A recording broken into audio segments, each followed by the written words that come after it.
Hello everyone. तो कैसे हैं आप लोग? म्यूटेशन वाला टॉपिक सबने देखा होगा, नहीं देखा है तो मैं सजेस्ट करूंगी एक बार आप म्यूटेशन वाली वीडियो जरूर देख लीजिए। मैं सारी वीडियोस को देखती हूँ और टीचर्स के सारे लेक्चर्स को देखती हूँ, उसके बाद आपके लिए कोई एक अच्छा पर्टिकुलर वीडियो बनाती हूँ।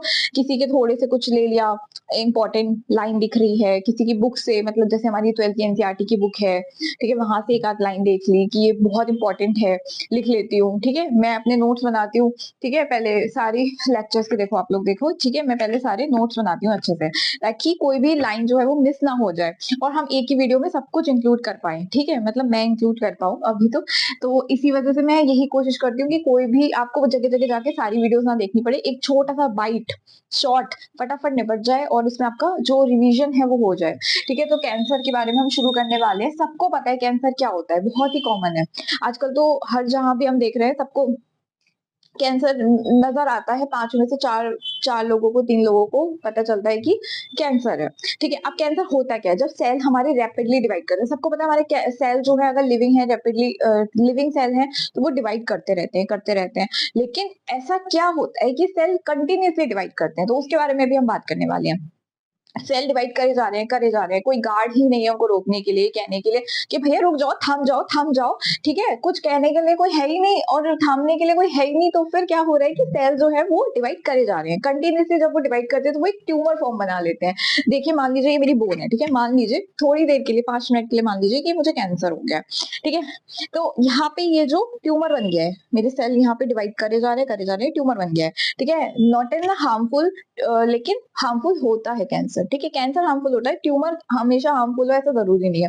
तो मान लीजिए यहाँ पे सेल्स जो है वो डिवाइड करे जा रहे हैं और ये जो बोन है यहाँ पे ट्यूमर जो है वो बन गया है। अब जब ये ट्यूमर बन गया है तो ये कैंसर कॉज करता है। और ये कैंसर कैसा होता है कि टिश्यू के अकॉर्डिंग, मतलब सेल टाइप के अकॉर्डिंग वेरी करता है। मतलब कौन से टिश्यू से ओरिजिनेट हो रहा है, कौन से सेल से ओरिजिनेट हो रहा है, ये सब वेरी करता है हमारे कैंसर पे। उसके कुछ टाइप्स हैं। ठीक है, तो कुछ यहाँ पे मैंने टाइप्स लिखे हैं जो आपको मैच द फॉलोइंग, ठीक है, एमसीक्यू में जरूर पूछे जाते हैं। आपको यहाँ पे टिश्यू ओरिजिन लिख दिया जाएगा। ठीक है, और आपसे ऑप्शन में इनमें से कोई भी 4 ऑप्शन होते हैं एमसीक्यू में, वो डाल दिए जाएंगे। तो आपको बताना पड़ेगा कि कौन सा कैंसर कैसे हो रहा है। ठीक है, कई बार हमसे थेरेपी के बारे में भी पूछ लिया जाता है कि कौन सी थेरेपी कौन से कैंसर पे जाती है। ठीक है, उसके बारे में भी हम बाद में डिस्कस करेंगे। टाइप्स ऑफ कैंसर की बात करते हैं तो कार्सिनोमा क्या होता है? एपिथेलियल सेल जो हमारी अपर लेयर होती है ना।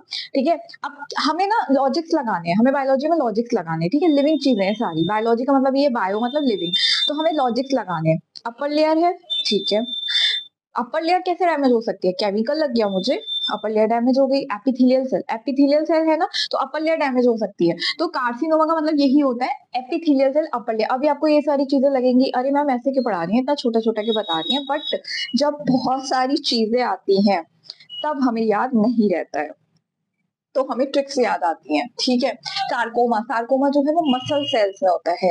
एस एम से याद रखा है मैंने। तो जैसे ही मसल का नाम आता है ना, मसल टिश्यू का नाम आता है, कनेक्टिव टिश्यू का नाम आता है, तो मुझे याद आ जाता है कि ये तो सार्कोमा कैंसर की बात हो रही है। ल्यूकीमिया जो होता है वो डब्ल्यूबीसी कैंसर होता है। मतलब एबनॉर्मली जो डब्ल्यूबीसी हमारी व्हाइट प्लेटलेट सेल्स होते हैं, व्हाइट ब्लड सेल्स जो होते हैं वो डिवाइड करते रहते हैं रैपिडली। जैसे मैंने यहाँ पे डायग्राम भी दिखाया है, जो इसमें ब्लैक वाले है ना, ये व्हाइट ब्लड सेल्स हैं और जो ब्लू वाला है वो हमारा रेड ब्लड सेल्स है। जैसे ही कैंसर कॉज हुआ ल्यूकीमिया का, मतलब व्हाइट ब्लड सेल्स जो है वो कंटिन्यूसली डिवाइड होते हैं, तो व्हाइट सेल्स जो होते हैं वो अपना नंबर बढ़ा लेते हैं, सबसे ज्यादा कर लेते हैं, और जो रेड सेल्स हैं वो अपना नंबर ऑटोमेटिकली, उनका नंबर जो होता है वो कम हो जाता है। मतलब व्हाइट सेल्स जो होते हैं वो रैपिडली डिवाइड कर रहे हैं।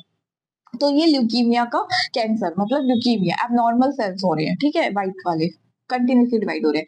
लिम्फोमा क्या होता है? स्प्लीएंथाइमस, लिम्फोनोड, ये सारे जितने भी कैंसर होते हैं इसको हम बोलते हैं लिम्फोमा। मायोलेमा का मतलब प्लाज्मा सेल्स इंपैक्ट हो रही है। मेलोमा मतलब स्किन सेल इंपैक्ट हो रही है। स्किन सेल मेलोमा, मेलेने, ऐसे करके मेलेनिन जो होता है वो स्किन पिगमेंट होता है। मेलोनोमा ये स्किन सेल्स। तो ऐसे ऐसे मैंने याद रखा है। ठीक है, ये सारी चीजें वेरी करेंगी, आपको जब एग्जाम में ऑप्शन दिए जाएंगे तो भूलने के चांसेस ज्यादा होते हैं। ठीक है, अब आपको ऐसे मान लीजिए ये पूछा गया है स्किन सेल, तो ये ऑप्शन पहला होगा, मायोलोमा ऑप्शन पहला होगा और मेलोमा ऑप्शन सी होगा। और समझ नहीं आएगा, फर्स्ट से ए दिखता है क्योंकि ए ज्यादातर हमारी नजर पता है ए ऑप्शन पे जाती है और डी ऑप्शन पे जाती है, बी और सी ऑप्शन पे बहुत कम जाती है। ठीक है, तो ये सी ऑप्शन होगा जो कि सही होगा। ऐसे कई बार होता है। ठीक है, तो स्किन सेल जो है वो मेलोमा है, मेलोनोमा है सॉरी, मेलोनोमा है। अब ब्रेस्ट कैंसर कौन सा होता है? जेनेटिक म्यूटेशन, ये दो है ना, BRCA1 और BRCA2। ठीक है, ये होते हैं हमारे जीन्स।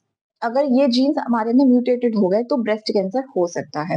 ठीक है, सर्विकल कैंसर बहुत चला था, बहुत चला था।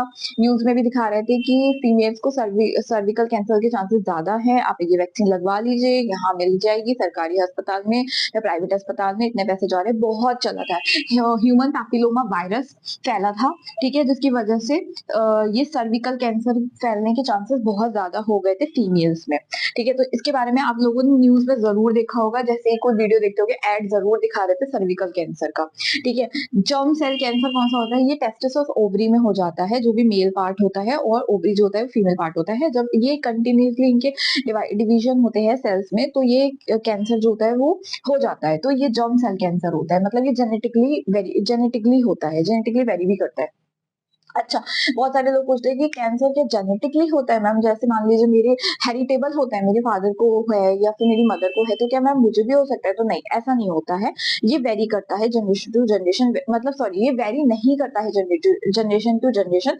जरूरी नहीं है आपकी फैमिली हिस्ट्री में रहा हो तो आपको भी हो जाए। ठीक है, ये वो नहीं है, ये डायबिटीज नहीं है, ये शुगर की बीमारी नहीं है जो आपको भी हो या फिर आपकी नेक्स्ट जनरेशन को भी हो। तो ऐसा नहीं होता है। हाँ, लेकिन कुछ कुछ कई बार देखा गया है वो किसी और कारणवश, जैसे मान लीजिए किसी एक फैमिली में बहुत सारे लोग एक केमिकल फैक्ट्री में काम करते हैं। ठीक है, तो हो सकता है कि हाँ वेरी कर जाए, हेरिटेबल हो जाए, मतलब उनके जीन में ही ऐसा म्यूटेशन हो जाए, और वो जीन जब आगे पास हो म्यूटेशन की वजह से, तो कैंसर हो सकता है। मतलब दोनों चीजें ही डिफरेंट है, मतलब ये अलग अलग केसेस हैं। इसके बारे में हम आज डिस्कस नहीं करेंगे, बट मैं आपको थोड़ा सा हिंट दे रही हूँ। अब मैं आपको थोड़ा सा वो बताती हूँ कि कैंसर म्यूटेशन कैसे रिलेटेड होता है। मैं यही बताती हूँ आज क्लास में।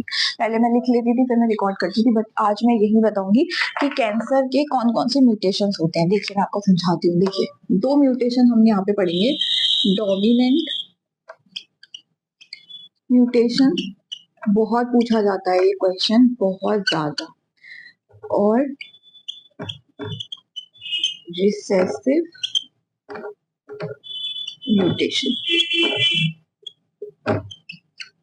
ठीक है, अब देखिए, ओके, मेरे पास ये डीएनए है, मेरे पास ये डीएनए मतलब क्रोमोसोम डीएनए। ठीक है, यहाँ म्यूटेशन, डोमिनेंट का मतलब सबको पता ही होगा। डोमिनेंट का मतलब होता है कि किसी एक पे भी अगर इम्पैक्ट है, मान लीजिए कैपिटल ए है और ये कैपिटल ए है, किसी एक पे भी इम्पैक्ट है, मान लीजिए इस पे इम्पैक्ट है। ठीक है, तो यहाँ पे आप बताइएगा कैंसर होने के चांसेस होंगे या नहीं होंगे? कैंसर होने के चांसेस होंगे या नहीं होंगे? डोमिनेंट का मतलब यही होता है, होंगे, ऑफ कोर्स होंगे। ठीक है, तो यहाँ पे कैंसर होने के चांसेस होते हैं, कैंसर होगा। क्यों? क्योंकि डोमिनेंट है। अब डोमिनेंट म्यूटेशन कैंसर में क्या है? देखिए, ये हमारे जो जीन्स होते हैं, इन जीन्स का नाम होता है प्रोटो ऑन्को जीन्स। अगर प्रोटोन जीन्स आपके अंदर भी है, मेरे अंदर भी है, हम दोनों के अंदर है, हम सबके अंदर है। ठीक है, अगर प्रोटोन को जीन्स इनएक्टिव है, कोई बात नहीं है, इनएक्टिव है, आपको कैंसर नहीं होगा। लेकिन अगर इन्होंने गेन ऑफ फंक्शन म्यूटेशन कर लिया, ठीक है, गेन ऑफ फंक्शन म्यूटेशन कर लिया, मतलब इन्होंने अपना हक मांग लिया कि मुझे एक्टिव करो, मुझे मेरा हक चाहिए, मुझे एक्टिव करो, मुझे एक्टिव करो। ठीक है, तो ये जो डोमिनेंट म्यूटेशन है वो किसी एक जीन पे भी हो गई, गेन ऑफ फंक्शन हो गया, फंक्शन को इन्होंने अपने गेन कर लिया, अपने अंदर काबिलियत ले आए, टैलेंट ले आए, अपने जैसे कहते हैं ना इंडिपेंडेंट हो गए, तो फिर ये प्रोटो ऑन्को जीन्स में कन्वर्ट हो जाते हैं, ऑन्को जीन्स में कन्वर्ट हो जाते हैं, जो कि एक एक्टिव फॉर्म होती है कैंसर की। तो कैंसर हो जाएगा। कैंसर किसकी वजह से हुआ? म्यूटेशन की वजह से हुआ। तो ये कहानी होती है। डोमिनेंट म्यूटेशन का मतलब होता है किसी एक भी जीन में अगर म्यूटेशन हो गया है, कैपिटल ए में, कैपिटल किसी एक भी कैपिटल ए में म्यूटेशन हो गया है तो फिर प्रोटोऑन्कोजीन्स जो हम सबके अंदर है वो इनएक्टिव है, और जिनकी वजह से जैसे म्यूटेशन हुआ वो गेन ऑफ फंक्शन कर लेते हैं और ऑन्कोजीन्स जो होते हैं वो एक्टिव हो जाते हैं। ऑन्कोलॉजी, कैंसर की स्टडी को ऑन्कोलॉजी कहते हैं। रिसेसिव म्यूटेशन, रिसेसिव म्यूटेशन में क्या होता है, मान लीजिए ये है और ये है, ये कैपिटल ए है, ये स्मॉल ए है, क्या कैंसर होगा? नहीं होगा, क्योंकि रिसेसिव में दोनों ही जीन्स के एलील को म्यूटेटेड होना पड़ता है। मान लीजिए कि ये हो गया म्यूटेटेड, सिर्फ ये म्यूटेटेड हो गया। अब बहुत सारे बच्चों को लगेगा ये रिसेसिव है तो ये तो करेगा ही, नहीं होगा। क्यों? क्योंकि ये इसके साथ है, डोमिनेंट के साथ है। जो डोमिनेंट होता है उसका राज चलता है घर में। जैसे डोमिनेंट जो पैसा कमाता है उसका राज चलता है हमेशा। मान लीजिए हमारे फादर पैसे कमाते हैं, हमारे पापा का राज चलता है, तो ये हमारे फादर है। इस बच्चे से कोई मतलब नहीं, इस बच्चे को हो गया तो क्या ये पूरे घर को करेगा? नहीं। लेकिन अगर पापा ही वीक है तो फिर फैमिली का जो पिलर होता है ना, पिलर जिसे बोलते हैं, वो हिलने लगता है। तो वही चीज है। अब जैसे दूसरा एग्जाम्पल बताती हूँ, ये है और ये क्रोमोसोम है, ठीक है। ये दोनों ही म्यूटेटेड हो गए, ये भी म्यूटेटेड है, ये भी म्यूटेटेड है। ये कैपिटल है, स्मॉल है। अब होगा? हाँ होगा। क्यों? क्योंकि ये रिसेसिव जीन्स है। रिसेसिव जीन्स में क्या होता है? Loss of function mutation. दोनों जीन्स को करना पड़ता है फंक्शन म्यूटेशन लॉस, ठीक है। लॉस ऑफ फंक्शन म्यूटेशन, दोनों ही जीन्स को फंक्शन म्यूटेशन लॉस करना पड़ेगा, दोनों को करना पड़ेगा साथ में, तब जाके रिसेसिव वाला काम करता है। इसका बहुत अच्छा एग्जांपल है, इसको रिसेसिव म्यूटेशन में हमेशा आता है ट्यूमर सप्रेसर जीन, टीएमएस, ठीक है। Tumour suppressor gene. और उससे भी अच्छा एग्जांपल P53, इसकी भी एक अलग कहानी है। ये आपके अंदर भी है, मेरे अंदर भी है। P53 हमारे डिफेंस के लिए होता है, हमारा गार्डियन। पूछा जाता है कि गार्डियन ऑफ द सेल, ठीक है। तो P53 वो हमारा डिफेंस के लिए, हमारा गार्ड कर रहा है, हमारी सेल्स को गार्ड कर रहा है। एक क्यों इतना सेल साइकिल चला रहे हो, बंद करो इसे, कैंसर हो जाएगा। P53 हमारा हेल्पर है, P53 हम सबका दोस्त है। लेकिन अगर इसमें म्यूटेशन हो गया तो कैंसर कॉज हो जाएगा। और म्यूटेशन भी कौन सा? अगर ये म्यूटेटेड हो गया तो कैंसर कॉज करेगा कौन सा? रिसेसिव वाला, ठीक है। रिसेसिव वाला। अगर मान लीजिए इसमें P53 में सिर्फ एक जीन, एक एलील में हो गया, ठीक है, तो ये कैंसर कॉज नहीं करेगा। लेकिन अगर इसके दोनों जीन ही डैमेज हो गए तो फिर ये कैंसर कॉज करेगा। ये क्रोमोसोम 17 पे होता है, हमारे क्रोमोसोम 17 पे प्रेजेंट होता है और ये एक्टिव ही रहता है। अगर ये इनएक्टिव हुआ तो कैंसर होगा, क्योंकि ये हमारा गार्ड है। ये सेल्स को, ये हमारे सेल्स को गार्ड कर रहा है, गार्डियन है उनका, ठीक है। तो ये बता रहा है कि इतना चलाना है सेल साइकिल को, इतना नहीं चलाना है। लेकिन अगर यही डैमेज हो गया तो कौन बताएगा हमारी सेल्स को? जो मैंने यहाँ पे बताया था कि हमारी सेल्स चलती जा रही है और उन्हें कोई गाइड करने वाला ही नहीं है, तो कैंसर हो जाएगा, ठीक है। तो ये P53 इसीलिए ही होता है। ये एपोप्टोसिस को कंट्रोल करता है, मतलब सेल डेथ को बताता है। ये एपोप्टोसिस बताता है। Apoptosis cell death. Cell death एक ऐसा मशीनरी फंक्शन जिसे बताना है कि सेल डेथ करानी है नहीं करानी है, ये सब एपोप्टोसिस में आता है, ठीक है। तो यही सारी चीजें हैं। अब आई होप आपको क्लियर हो गया होगा कि कैंसर क्या है और कैंसर के म्यूटेशंस क्या हैं, ठीक है। इसके अलावा अगर कोई भी डाउट है तो आप कमेंट सेक्शन में पूछ सकते हैं। मैं फिर भी ये सोच रही हूँ कि कुछ रह ना गया हो आपको बताने के लिए, शायद। P53 के बारे में अगर आप लोग कुछ और जानना चाहते हो तो मैं बता देती हूँ एक बार, कहीं क्वेश्चन में पूछा ना जाए। ये जो P53 होता है ये गार्डियन ऑफ द सेल तो है ही, प्लस ये अगर जैसे मान लीजिए सेल साइकिल हमारी डैमेज हो रही है, ठीक है, तो P53 एक्टिव हो जाएगा। मतलब P53 उस टाइम पे ये बताएगा कि सेल साइकिल को डैमेज करना है। क्यों? क्योंकि कैंसर ना हो जाए, क्योंकि सेल साइकिल बहुत ज्यादा हो रही है। तो सेल साइकिल को अरेस्ट कराता है, ठीक है। ये सारी चीजें कराता है, सीनेसेंस करवा देता है, सेल साइकिल को अरेस्ट करवाना है, एपोप्टोसिस करवा देता है, सेल डेथ करवा देता है। तो ये तो बहुत काम की चीज है P53। इसके अलावा और भी जीन्स होते हैं जैसे P21, वो भी अच्छा काम करते हैं, हमारा फ्रेंड होता है वो भी, ठीक है। तो इसी तरीके से कैंसर की ये सारे जीन्स होते हैं, इनके बारे में आपको याद ही करना पड़ेगा।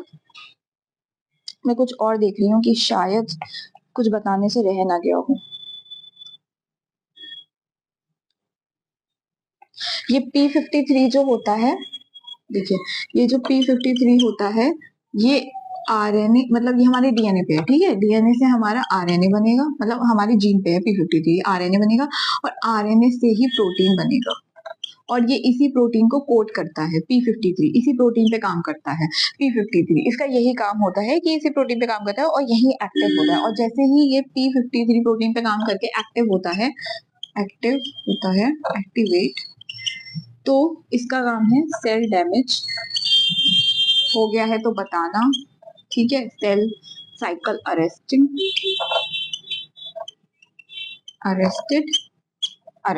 ये सारी चीजें ये सारे इसके काम होते हैं। अच्छा, ये P53 भी खाली नहीं घूमता है कि जब मन आया तो, इसे भी एक पर्टिकुलर जीन्स होता है, ठीक है, वो उसको पकड़ के रखता है, हमेशा एक्टिव नहीं रखता है, लेकिन कुछ कुछ ट्रांसक्रिप्शन फैक्टर ऐसे आते हैं जो इसको एक्टिव करने में मदद करते हैं, ठीक है। तो इसके बारे में बहुत लंबा टॉपिक हो जाएगा, ठीक है, उसके बारे में बहुत डिटेल में पढ़ना पड़ता है। तो आज का टॉपिक यही था कैंसर के बारे में। अगर इसके अलावा कुछ भी कैंसर के बारे में मिसिंग हो गया तो आप कमेंट सेक्शन में लिख देना, मैं इसमें ऐड कर दूंगी, एक अच्छा वीडियो और बना दूंगी, मतलब नए टॉपिक पे, इसी टॉपिक में ऐड करके एक वीडियो और बना दूंगी, ठीक है। तो आज के लिए इतना ही, कैंसर के बारे में जितना भी इंपॉर्टेंट इन्फॉर्मेशन था वो यही था।